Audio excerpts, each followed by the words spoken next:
پیش الحمدللہ نحمده ونستعینه ونستغفر ونعوذ باللہ من شرور انفسنا ومن سیئات اعمالنا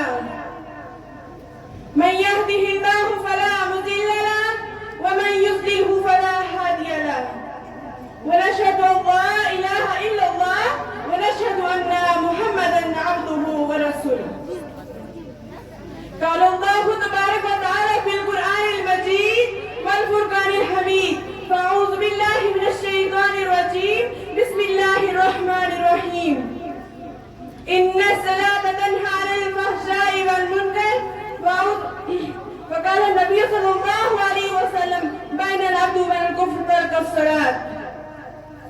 محترم و معظم حضرات سامعین اکرام اور میرے پیارے اساتذہ اکرام اور عزیز طالبات، السلام علیکم ورحمۃ اللہ وبرکاتہ. میں آپ حضرات کے سامنے نماز کے متعلق چند باتیں عرض کرنا چاہتی ہوں اور مجھے امید ہے کہ آپ سب انشاءاللہ توجہ کے ساتھ سماعت فرمائیں گے اور انشاءاللہ تعالی اس پر عمل فرمائیں گے. کر عبادت اے بندے بنا جنت میں گھر اپنا، کر عبادت اے بندے بنا جنت میں گھر اپنا، مؤذن کی اذان سن کر اٹھا تکیے سر اپنا. خالق السماوات کر اللہ تبارک و تعالیٰ کا احسان عظیم ہے کہ حق تعالیٰ نے ہمیں اس متبرک و منور مجلس میں بیٹھنے کی توفیق عطا فرمائی. بہت دنوں سے قلب میں آرزو و تمنا تھی کہ آپ حضرات کی روح پر نماز کو موضوع گفتگو بناؤں. اس مقصد کو سامنے رکھ کر میں لاکھ خوشحالی کی رسالت کر رہی ہوں. میں اپنے آپ کو بہت ہی خوش نصیب سمجھتی ہوں کہ مجھے آپ جیسے معظم و مکرم حضرات کے مابین لاکھ خوشحالی کرنے کا موقع ملا. اللہ تعالیٰ ہم سب کو سنانے سے زیادہ عمل کرنے کی توفیق عطا فرمائے. خالق السماوات والارض نے امت مسلمہ اور اپنے حبیب صلی اللہ علیہ وسلم کو بے بہا نعمتوں سے نوازا اور ہمیشہ تحفوں سے سرفراز فرماتا رہا. ان نعمتوں میں سب سے افضل تحفہ نماز کا تحفہ ہے. اس تحفے کی فضیلت روزن روشن کی طرح آیا ہے. اللہ نے حج کو فرض و نازل فرمایا، زکات کو فرض و نازل فرمایا، روزے کو فرض و نازل فرمایا، تمام احکام کو فرض و نازل فرمایا.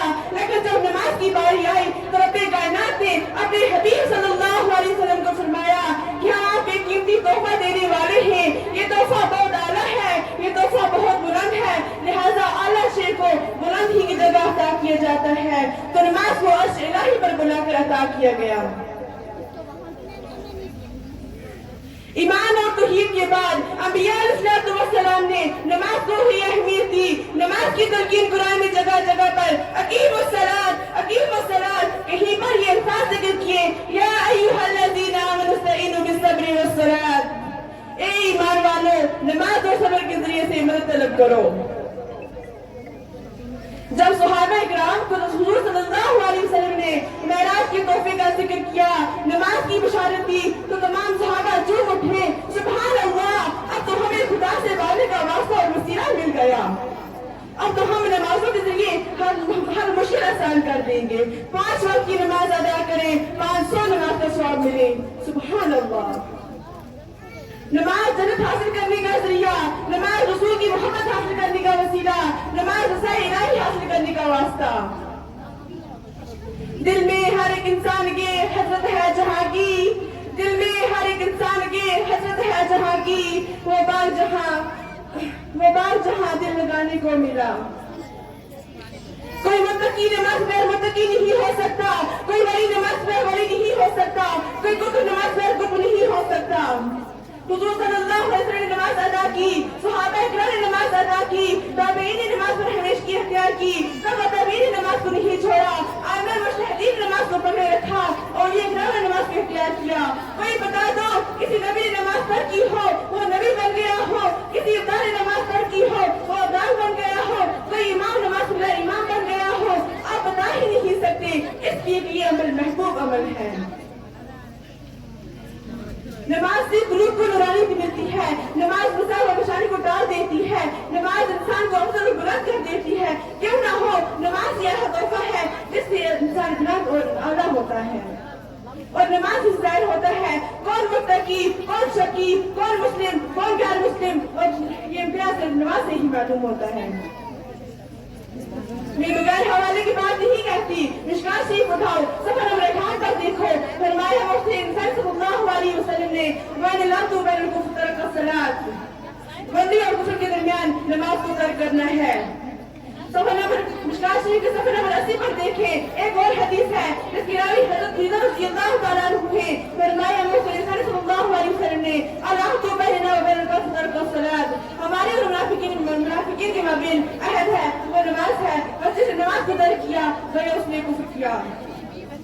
दूसरी जगह इरशाद करीमी है इमान तरक सलात मुतामिदन, जिसने जानबूझकर नमाज छोड़ दी वही उसने कुफ्र किया। इन तमाम हदीस की रोशनी में नमाज असल में शख्स मालूम होती है और मुर्सले इंसानियत सल्लल्लाहु अलैहि वसल्लम की आंख ठंडक नमाज में बताई।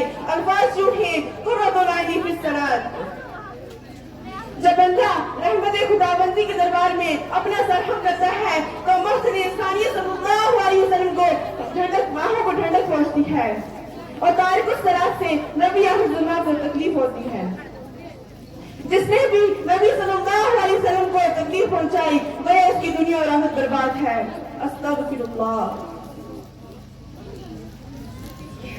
जब बंदा नमाज को अदा करता है तो हक ताला शानहू अपने तमाम अनवार व बरकत साथ मुतवज्जा होते हैं और बंदा रहमत खुदावंदी का मकबूल बन जाता है।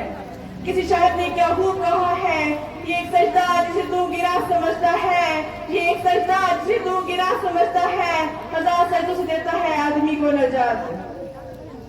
क़यामत में सबसे पहले नमाज का सवाल होगा, उस दिन कोई किसी का नहीं होगा, इंसान खुद की पसीने में टूटे हुए होंगे, हर शे नफ्सी नफ्सी पुकारेगी, उस वक्त कोई किसी का नहीं होगा। माहिर रिसालत सरकारी दो आलम सल्लल्लाहु अलैहि वसल्लम ने फरमाया क़यामत में सबसे पहले हुकूकुल्लाह में नमाज के बारे में सवाल होगा। अगर नमाज दुरुस्त है तो तमाम अमाल कबूल, हज भी कबूल, नमाज भी कबूल, रोजा भी कबूल। अगर अमाल दुरुस्त नहीं तो तमाम अमाल बेकार हो जाएंगे। नमाज की अहमियत हर मुसलमान के कल्ब में ऐसी होनी चाहिए जैसे हज़रत उमर फारूक रज़ियल्लाहु तआला अन्हु के कल्ब में थी। आप खलीफा दो इमाम फरमा रहे थे, आप पर कातिलाना हमला किया गया, आप जख्मी हो गए। फौरन उमर फारूक रज़ियल्लाहु तआला अन्हु ने अब्दुर्रहमान बिन औफ को हाथ बढ़कर इमामत के लिए आगे बढ़ा दिया और उम्मत मुस्लिमा को ये सबक दिया, मेरी फिक्र मत करना, नमाज की फिक्र करना, इसलिए कि जान दी हुई उसी की थी, हक तो ये है कि हक अदा ना हुआ।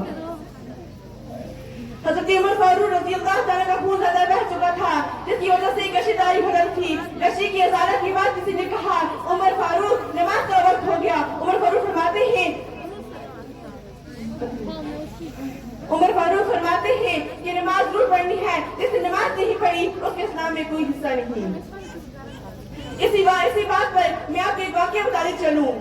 हज़रत उमर फारूक रज़ियल्लाहु तआला अन्हु का इमाम खिलाफत का दौर था।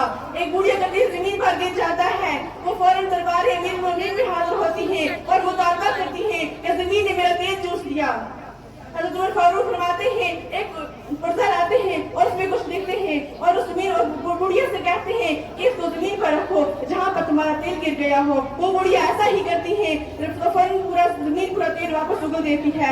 सब हैरतज़दा होते हैं, ये कैसा माजरा है। तो जब पुर्जे को खोलते हैं देखते हैं उसमें लिखा हुआ था, ए पूरी जमीन इस बुढ़िया का तेल वापस कर दे, वरना मैं तुम्हारे अंदर एक ऐसा शख्स को दफन करूंगा जो तारिकुस सलात हो। हज़रात सामीन इकराम, हमें इस गिरफ्तार वाक़या से नसीहत हासिल करनी चाहिए कि नमाज में कि ज़मीन पे नमाज़ी को पसंद नहीं करती। अगर हम नमाज़ें छोड़ेंगे क़यामत कब्र में जाने के बाद ज़मीन हमारे साथ क्या मामला करेगी। अल्लाह ताला हम सबको कब्र के अज़ाब से महफूज फरमाए और हम सबको पंजगाना नमाज पढ़ने की तौफीक अता फरमाए। मैं अपनी तकरीर को इस के साथ खत्म कर रही हूँ। पढ़ नमाज पंजगाना ना कर कोई बहाना, पढ़ नमाज पंजगाना ना कर कोई बहाना, इसमें है तेरी जन्नत वरना दोज़ख तेरा ठिकाना। व आखिर दावाना अल्हम्दुलिल्लाहि रब्बिल आलमीन।